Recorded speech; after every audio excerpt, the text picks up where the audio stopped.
ایک وقت آنا ہے کہ تو اپنے رب سے ملاقات کرنی ہے۔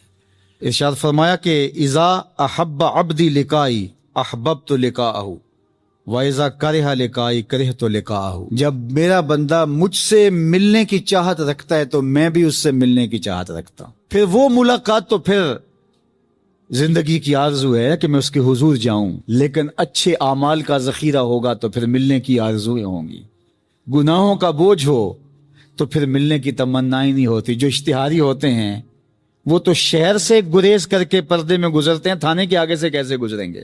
جن کے ذمہ جرم کوئی نہیں ہوتا تو ان کو کوئی پرواہ نہیں ہوتی ہے، اللہ کی پکڑ سے کوئی بچ تو نہیں پائے گا۔ لیکن جنہوں نے اللہ کی رضا کے لیے زندگی بسر کی ہوگی، اللہ جل شانہ سے ملاقات کا شوق انہیں کشاں کشاں اس کی دہلیز پہ لے جائے گا۔ تو کہا یا ایھا الانسان انک کادح الی ربک کدحا فملاقی، تو اس سے ملاقات تو کرنے والا ہی ہے، کرے گا تو صحیح، لیکن ملاقات کی کیفیت کیا ہوگی، حالت کیا ہوگی، صورت کیا ہوگی، اب یہ تیرے اعمال کے مطابق تجھے پتہ چلے گا کہ تو کہاں کھڑا ہے۔ تو اپنی مختصر زندگی کو مالک کی راہوں پہ ڈال دیں۔ یہ زندگی ایک بار ہی ملی ہے، دوبارہ نہیں ملنی۔ اللہ جل شانہ کے ذکر کے دائرے میں زندگی بسر کرنے کی ترغیب دی گئی ہے۔ جب انسان اپنے رب کو فراموش نہیں کرتا، اسے یاد رکھتا ہے، تو اللہ جل شانہ اسے فراموش نہیں کرتا۔ اللہ جل شانہ اپنی عنایت خاصہ اور اپنی کرم نوازیاں اس بندے کو لمحہ لمحہ عطا کرتا ہے جو اسے یاد کرتا رہتا ہے۔ اللہ کو یاد کرنے کے لیے عربی میں جو لفظ ہے وہ ذکر ہے، اور یہ اصطلاح ہم سب کو اچھی طرح معلوم ہے کہ ہمیں اللہ کا ذکر کرنا چاہیے۔ ذکر الہی ہمارے دل کی غذا ہے، روحوں کی تسکین کا سبب اور قرار باطن، اور اللہ جل شانہ کی قربتوں کا ذریعہ ہے۔ فرمایا گیا ذاکر اللہ فی الغافلین کشجرۃ الخضراء فی وسط الحشیم، غافلوں میں اللہ کا ذکر کرنے والا ایسے ہے جس طرح سوکھی سڑی گھاس کے اندر شجر سایہ دار ہوتا ہے، یا جنگ کے میدان میں جو لوگ بھاگ گئے ہوں تو کوئی بندہ اس مشکل وقت کے اندر بھی کھڑا رہے اور دشمن کے ساتھ برسرے پیکار رہے، تو ذکر نہ کرنے والے اور ذکر کرنے والوں کی اس طرح مثال دی گئی ہے۔ اللہ کے ذکر سے اعراض کرنے والے میدان جنگ سے بھاگنے والوں کی طرح ہیں، اور اللہ کا ذکر کرنے والا ثابت قدم رہنے والوں کے زمرے میں شامل ہوتا ہے۔ ذکر کی جو لغوی تعبیر ہے وہ تو یہی ہے، یاد کرنا، یاد کرنا، یاد رکھنا، یہ ذکر کسے کہا جاتا ہے۔ اور اس کو پھر تفعیل کے مصدر پر لے جائیں تو پھر تذکیر، تو تذکیر کا مطلب نصیحت پکڑنا ہے، تذکیر کا مقصد کسی کو یاد کر کے اس سے عبرت حاصل کرنا ہے۔ اللہ نے ہمیں قرآن مجید میں تذکیر کا حکم بھی دیا گیا ہے، تذکیر بالقرآن، قرآن سے تذکیر حاصل کرنا، تذکیر بے آلاء اللہ، اللہ کی نشانیوں سے تذکیر حاصل کرنا، سابقہ امتوں کے احوال سے تذکیر حاصل کرنا، اور مجرد معنی میں ذکر کی ترغیب بھی ارشاد فرمائی، یا ایھا الذین آمنوا اذکروا اللہ ذکرا کثیرا، اے ایمان والو اللہ کا کثرت کے ساتھ ذکر کرو۔ تو وہ عمل جس کا اللہ جل شانہ نے کثرت کے ساتھ کرنے کا حکم دیا، وہ چیز جو کثرت کے ساتھ بجا لانے کے حکم کے ساتھ جڑی ہوئی ہے، وہ اللہ کا ذکر ہے۔ یا ایھا الذین آمنوا اذکروا اللہ ذکرا کثیرا۔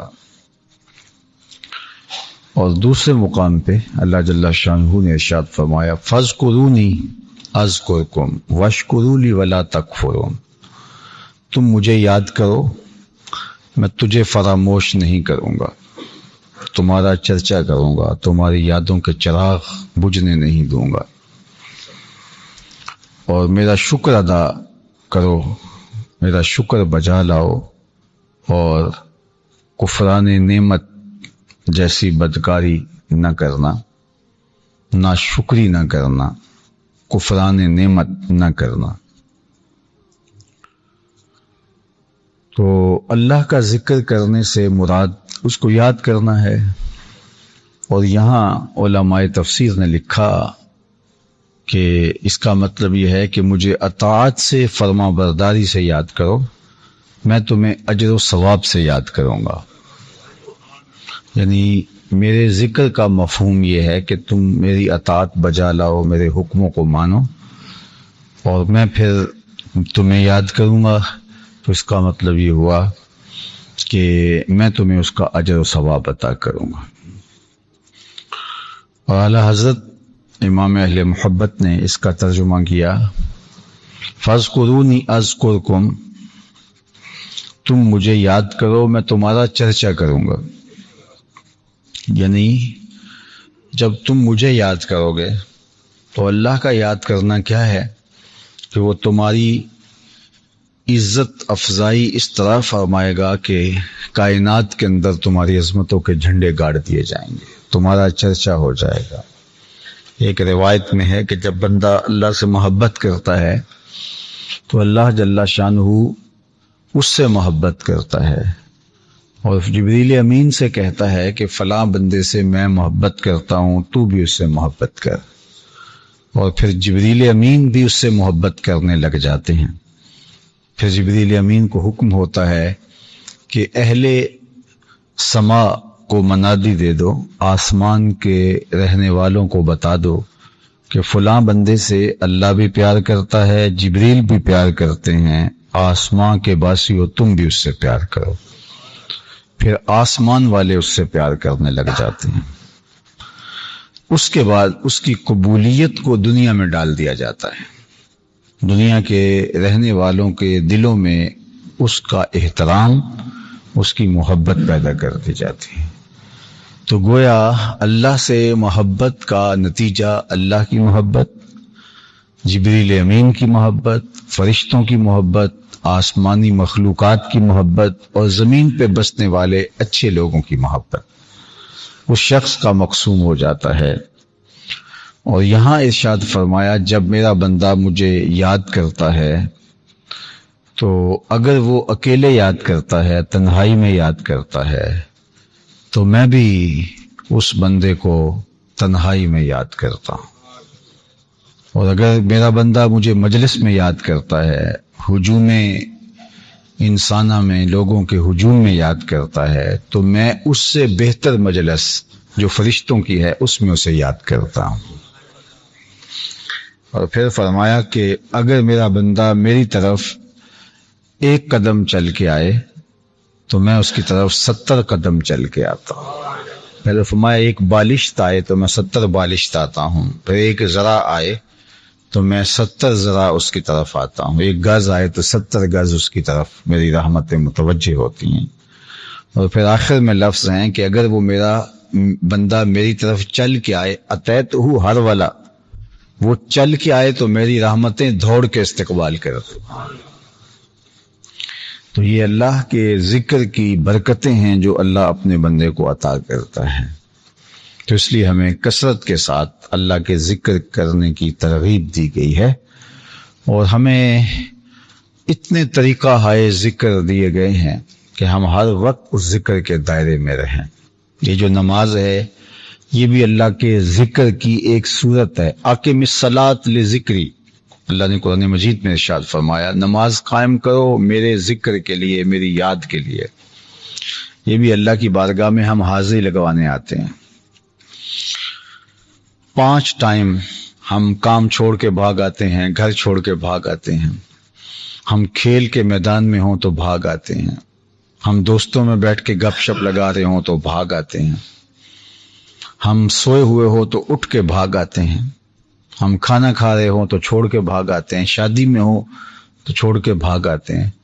تو 5 مرتبہ ہم سارے کاموں سے، جس بھی نوعیت کا کام کیوں نہ ہو، امور سلطنت سر انجام دے رہے ہوں، یا اپنے بچوں میں بیٹھے ہوں، یا بیوی کے ساتھ بیٹھ کے ملاعبت کر رہے ہوں، یا کھیل کود میں مصروف ہوں اپنے دوستوں کے ساتھ، یا اہم ترین کاموں میں لگے ہوئے ہوں، ہم جو بھی کر رہے ہوں سب چھوڑ کے 5 مرتبہ آ کے رب سے کہتے ہیں مالک یہ کام کاج دنیا کے یہ تو ہمارے ذمے ہیں، لیکن ہم حاضری لگانے آئے، ہم تیرے ہی بندے ہیں.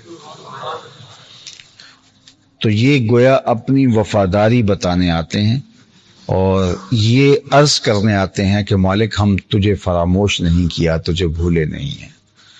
تو اس لیے نماز اللہ کی یاد کا ذریعہ بن گئی. اقم الصلاۃ لذکری، نماز پڑھو میرے ذکر کے لیے، مجھے یاد کرنے کے لیے. تو پھر جب بندہ اس کو یاد آ رہا ہو اور بندہ اسے یاد کر رہا ہو تو پھر درمیان میں کوئی چیز اور مخل نہیں ہونی چاہیے. تو یادوں کا ہجوم اس طرح کا ہو کہ رکوع ہے، قیام ہے، سجدہ ہے، قومہ ہے، جلسہ ہے، استراحہ ہے، کچھ بھی ہے، ہر حالت کے اندر اس کی یاد کا غلبہ نماز کے اندر ہو. اور نماز کی حقیقت کو، عبادت کی حقیقت کو حدیث جبریل میں بیان کیا گیا ہے کہ اللہ کی عبادت تو اس طرح کرے کہ گویا تو اسے دیکھ رہا ہے. اور اگر یہ کیفیت تیرے اوپر کسی وجہ سے طاری نہیں ہو پاتی تو کم از کم یہ کیفیت تو تیرے اوپر طاری ہونی چاہیے کہ وہ تجھے دیکھ رہا ہے. تو یہ جب کیفیت ہو کہ میرا اللہ مجھے دیکھ رہا ہے، محبت کی نگاہ سے دیکھ رہا ہے، تو پھر تو انسان کی توجہ کیسے بھٹک سکتی ہے، وہ کیسے اپنی سوچوں کو آوارہ ہونے دے سکتا ہے جب یہ تصور جمع ہوا ہو کہ میرا رب مجھے دیکھ رہا ہے. میں آپ سے مخاطبت کر رہا ہوں تو کوئی شخص اس مجلس میں اٹھ کے میرے سے بات کرنے لگ جائے تو جس وقت وہ میرے سے بات کرنے کر رہا ہوگا تو اس کی توجہ تو کسی اور سمت نہیں جائے گی. اور اگر چلو یہ نہیں تو اتنے مجمع میں میں کسی کی طرف متوجہ ہو کے اس کو مخاطب کرنے لگ جاؤں تو مجھے بتائیے گا کہ وہ اتنے لوگوں میں کوئی سوچ بھٹک بھی سکتی ہے، کوئی ادھر چلا گیا، کوئی سوچ کو لے کے ادھر چلا گیا، لیکن جس سے ڈائریکٹ مخاطبہ ہو جائے تو کیا اس کی توجہ دائیں بائیں جا سکتی ہے؟ اب یہ 2 صورتیں ہی بتائی گئی ہیں کہ تم رب سے اس طرح عبادت میں ملو کہ گویا تم اس کو دیکھ رہے ہو، اور یہ کیفیت نہیں ہے تو وہ تمہیں دیکھ رہا ہے. ان دونوں صورتوں کے اندر ہماری توجہ یکسو رہتی ہے. اور اس سے نیچے اگر ہم عبادت کے درجے میں ہیں کہ نہ یہ کیفیت بلند نصیب ہوئی کہ اللہ کو ہم دیکھ رہے ہیں، اور نہ یہ کیفیت ہمیں نصیب ہوئی کہ وہ ہمیں دیکھ رہا ہے، بس ہم نماز پڑھے جا رہے ہیں، تو پھر ہمیں ابھی اپنی نماز کو بہتر کرنے کی ضرورت ہے. جو کم از کم اس درجے پہ پہنچ جائے کہ ہم اس کو نہیں دیکھ رہے تو وہ تو ہمیں دیکھ رہا ہے.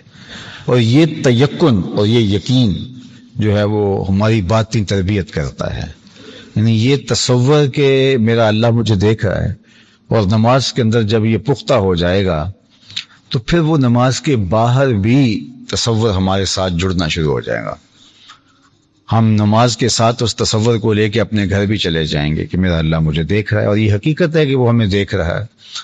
یہ کوئی محض وہمی اور گمانی عقیدہ تو نہیں ہے، حقیقت ہے کہ ہم اس کی نگاہوں میں ہیں اور وہ لمحہ لمحہ ہمیں دیکھ رہا ہے. تو ہم گھر میں ہیں تو وہ دیکھ رہا ہے، ہم کاروبار پہ ہیں تو ہمیں دیکھ رہا ہے.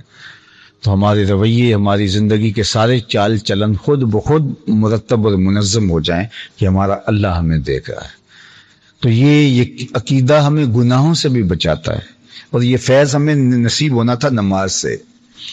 تو سب سے پہلی مشق ہماری نماز میں ہونی تھی کہ ہم نماز میں کھڑے اس تصور میں ڈوب جاتے، پہلے تو یہ تصور کہ ہم اسے دیکھ رہے ہیں، جب اسے دیکھ رہے ہیں تو کوئی اور نظر ہی نہیں آئے گا، اور دوسرا تصور کم از کم کہ وہ ہمیں دیکھ رہا ہے، تو پھر بھی خیال اور سوچ بھٹک نہیں سکتی۔ اور یہ تصور لے کے جب عملی زندگی میں اتر جائیں گے نماز کا فیضان، تو پھر جو کہا گیا نا کہ نماز برائی اور برے کاموں سے اور بے حیائی سے بچاتی ہے، تو وہ وہی نماز ہے جو ان آداب کی رعایت کے ساتھ پڑھی جائے کہ جس کا نتیجہ یہ پیدا ہو۔ ورنہ تو ہم یہ عملی طور پہ دیکھتے ہیں کہ لوگ نماز بھی پڑھتے ہیں اور باقی برے اعمال بھی کرتے ہیں، جبکہ نماز کا کام کیا ہے؟ بے حیائی سے بچانا، برے کاموں سے بچانا، مکروہ امور سے بندے کی حفاظت کرنا۔ نماز خود حصار بن جاتی ہے، نماز خود مضبوط قلعہ بن جاتی ہے جو بندے کو ان امور سے بچاتی ہے۔ لیکن یہ وہ نماز ہے جو نماز ہے، جو ہماری ٹکریں ہیں تو وہ تو ہمیں نماز کا وہ حظ ہی نہیں دے پاتی۔ اس لیے ارشاد فرمایا خرابی ہے ان نمازیوں کے لیے جو اپنی نمازوں سے غافل ہیں اور وہ دکھاوے کی ٹکریں مار رہے ہیں۔ الذین ھم یراؤون ویمنعون الماعون، ان کی نماز نہیں ہے، دکھلاوے کی ٹکریں ہیں۔ تو وہ پھر جو دکھلاوے کی ٹکریں ہوں گی تو وہ پھر وہ نتیجہ تو پیدا نہیں کر سکیں گی جو نماز کا لازمی نتیجہ ہے، اور وہ کیا؟ بے حیائی سے روکنا، برے کاموں سے روک دینا، تو یہ نماز کا لازمی نتیجہ ہے۔ تو نماز اللہ کا ذکر ہے، اللہ کی یاد ہے۔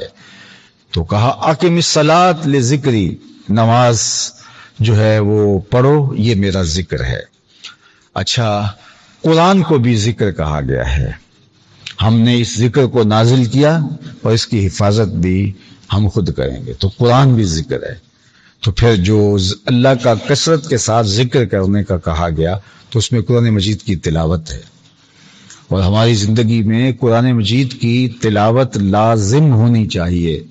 جبکہ دور موجود کے فتنوں نے ہم سے جہاں بہت ساری چیزیں چھین لی، وہاں تلاوت کلام مجید بھی چھین لی ہے۔ ہمارا بہت سارا وقت جو ہے وہ ان چیزوں میں گزر جاتا ہے کہ جو چیزیں ہماری زندگی میں کبھی کبھار اور ایک نمک کی شکل کے اندر ہونی چاہیے۔ ہم جب چھوٹے تھے، بچے تھے، تو کوئی 8 دن کے بعد جو ہے وہ کوئی دادی اماں سے لطیفہ سننے کا جو موقع میسر آتا تھا، ورنہ نصیحت آموز کہانیاں تھیں۔ تو کوئی چھٹی کا دن اور آخری دن تو دادی اماں کو کہا کہ کوئی ایسی بات بھی سنائے، تو وہی 5 7 10 15 چیزیں تھیں جو بار بار آتی تھیں، اور اس کے اندر بھی کوئی تربیت، کوئی چیزیں چھپی ہوتی تھی۔ لیکن آج کتنوں کا وقت جو ہے کہکہوں میں بیت جاتا ہے، اور زندگی کتنی بے ترتیب ہو گئی ہے، غیر منظم ہو گئی ہے۔ قرآن مجید تو زندگی کا لازمہ تھا، دن کا آغاز ہی قرآن مجید سے ہوتا تھا، بچے بوڑھے جوان سب قرآن مجید پڑھتے تھے، اور اگر کسی کو قرآن مجید پڑھنا نہیں آتا تھا تو پڑھنے والوں کی دھیمی دھیمی آواز کے تلذذ سے وہ فیضیاب ضرور ہوتا تھا، چاہے مصلی پہ ایسے بیٹھ کے کچھ پڑھ رہا ہو تو وہ ضرور اس عمل میں شریک ہوتا تھا۔ اس کا نور سارا دن ہمارے ساتھ رہتا تھا، وہ صبح کے اجالوں سے پھوٹتی ہوئی ضیائیں اور قرآن مجید کی دل آویز صداؤں سے نکلتے ہوئے جو ہے وہ انوار، وہ ہماری زندگی میں سرایت کر جاتے تھے، اور پھر ہم قرآن مجید کی تلاوت کے سائے میں، ماں کی دعاؤں کے سائے میں، ایک پاکیزہ ماحول کے سائے میں گھر سے نکلتے تھے، اور اس کے اثرات ہماری زندگی میں ہوتے تھے، رزق حلال کی شکل کے اندر، شائستگی کی شکل کے اندر، اور برکت کی صورت کے اندر۔ رزق اتنا زیادہ نہیں ہوتا تھا، فراوانی اتنی نہیں تھی جتنی اب ہے۔ ایک بچہ آج جتنے اخراجات کر رہا ہوتا ہے، اس کے موبائل کا خرچہ ہے، اس کے موٹر سائیکل کے پیٹرول کا خرچہ ہے، یہ عام زندگی میں جو آپ کہہ لیجئے متوسط طبقہ ہے، میں ان کی بات کر رہا ہوں۔ باقی جو امراء ہیں، اہل خیر ہیں، ان کی اولادیں تو جتنے روز کے اخراجات کرتی ہیں، میں ان کی بات نہیں کر رہا۔ تو متوسط طبقے کا گھر کا ایک ایک فرد روزانہ کتنا بیلنس خرچ کرتا ہے موبائل میں، اور کتنا پیٹرول لگاتا ہے، اور اس کے علاوہ اس کی جو ضروریات ہیں، تو اتنا خرچہ ٹوٹل گھر کا ہوا کرتا تھا، اور لوگ کہتے تھے اللہ کا بڑا شکر ہے اس وقت۔ اور اب اتنا کچھ ہونے کے باوجود بھی جو ہے وہ ناشکری ہے۔ کتنی وہ چیزیں جو آج ہماری زندگی میں ہیں ماضی میں بالکل نہیں تھی،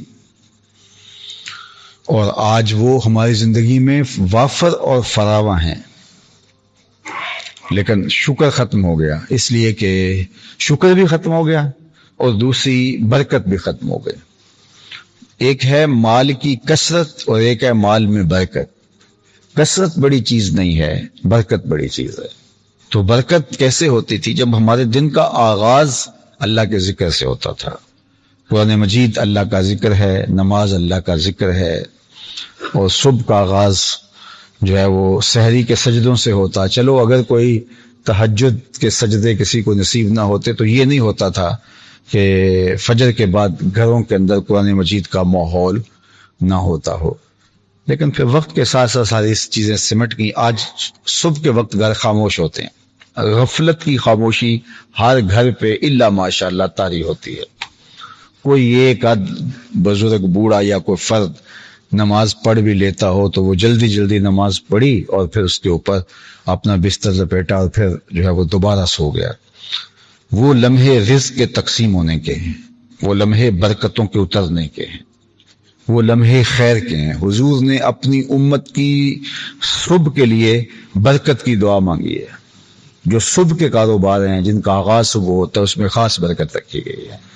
تو صبح جو ہے وہ زمین پر پھیل جانا اور اپنے حصے کے رزق کو تلاش کرنا، تو وہ جو برکتوں کے لمحے ہیں وقت کے گزرنے کے ساتھ ساتھ جو ہے وہ چیزیں پھر سمیٹنا شروع کر دی جاتی ہیں، اور ہم جب تقریباً چیزیں سمیٹ لی جاتی ہیں اس وقت ہم گھر سے نکل رہے ہوتے ہیں۔ تو رزق کی کثرت اور فراوانی تو ہم حاصل کر پاتے ہیں، لیکن حضور نے جو صبح کے وقت برکت کی دعا مانگی تھی اس برکت کو ہم حاصل نہیں کر پاتے، اور اس کے نتیجے کے اندر یہ ہے کثرت کے باوجود بھی ہمیں قلت کی شکایت ہے، فراوانی کے باوجود بھی ہمیں تنگی کی شکایت ہے، ہر چیز کے میسر ہونے کے باوجود بھی برکت مفقود ہے۔ تو اس لیے ہمیں اپنے گھروں کو ذکر سے آباد کرنا چاہیے۔ جب قوم کا یہ اجتماعی عمل ہو جائے گا، اجتماعی عمل یہ ہو جائے گا، تو پھر اللہ تعالیٰ جل شانہ برکتوں کے در کشادہ کر دے گا اور رحمتیں کھول دے گا۔ ذکر کی تیسری صورت زبان سے مختلف کلمات ادا کرنا، اور وہ شریعت نے ہمیں لمحہ لمحہ ہر موقع پر جو ہے یہ چیزیں عطا فرمائی۔ سیڑھیاں چڑھو تو اللہ اکبر کہو، بلندی پہ چڑھو تو اللہ اکبر کہو، کسی خوبصورت چیز کو دیکھو تو سبحان اللہ کہو۔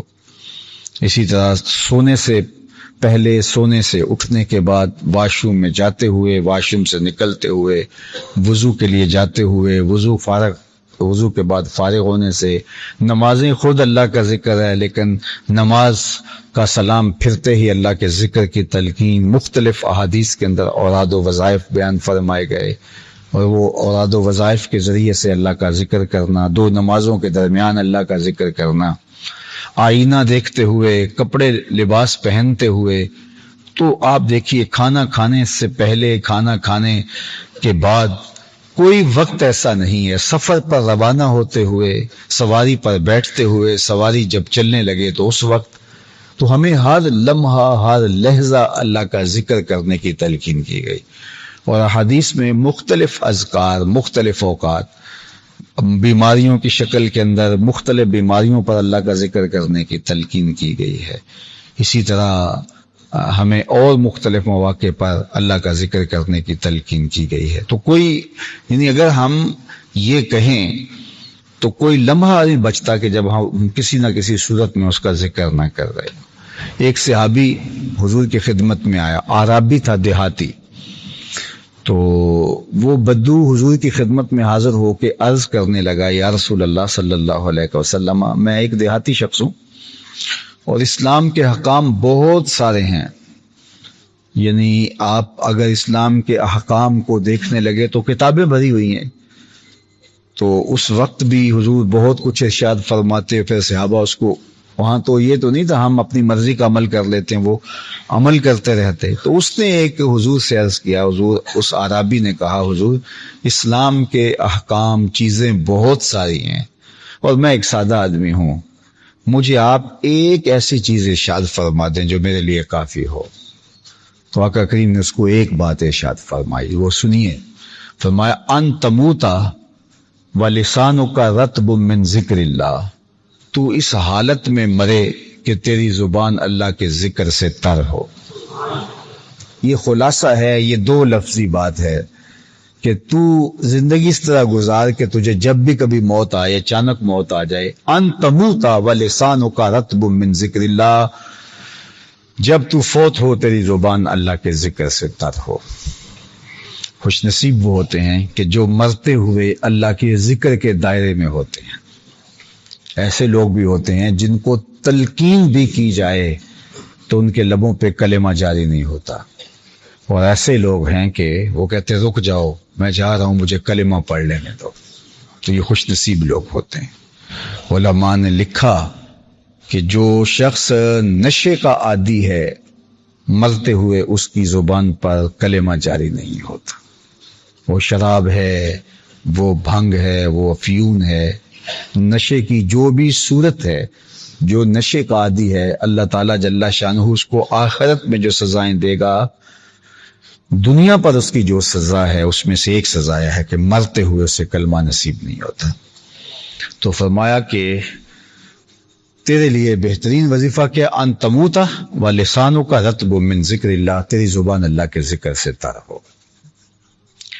تو میں اور آپ اپنی زندگی کو اس طرح مرتب کر لیں کہ ہماری زندگی جو ہے وہ اللہ کے ذکر سے تر رہنی چاہیے، اور ہر وقت اللہ کا ذکر ہماری زبان پہ ہونا چاہیے. ذکر کے حوالے سے احادیث میں بہت سارے اذکار موجود ہیں، اور باقاعدہ جو کتاب الاذکار کے نام سے احادیث کے اندر پھر ایک الگ چیپٹر موجود ہے، اس میں ہزاروں مختلف احادیث میں اذکار آئے ہیں.